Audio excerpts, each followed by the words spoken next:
பக்தர்களே, சமூக இடைவெளி விட்டு நில்லுங்க. சானிடைசர் வாங்கிக்கிங்க. முகக்கவசம் போடுங்க.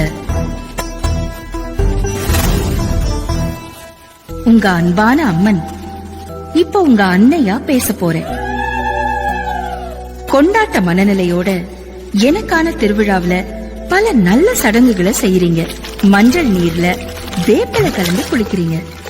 இதுல மூலிகை மகத்துவம் இருக்கு. காலங்காலமா காப்பு கட்டி கம்பம் நட்டு கிராமத்தை தனிமைப்படுத்துறீங்க. அது உங்களை நீங்களே பாதுகாத்துக்கிற ஆரோக்கியமான கவசமா இருக்கு. விரதம் இருக்கீங்க. இயற்கையான சத்தான உணவை செஞ்சு சாப்பிடுறீங்க. இப்படி பாரம்பரியமா நாம செய்யற விஷயங்கள் எதிர்ப்பு சக்தியை உருவாக்கும். ஆரோக்கியமா பாத்துக்கும். வருஷம் பூரா இத செய்யுங்க. இதோட இந்த கொரோனா சமயத்துல முக்கியமான சிலதை நீங்க செய்யணும். இது இந்த அம்மனோட ஆணை இல்ல, அன்பான வேண்டுகோள். அடிக்கடி சானிடைசர் போட்டு கைய நல்லா சுத்தம் பண்ணிக்கங்க. வாய மூக்க முக உரை அணிஞ்சு மறைச்சுக்குங்க.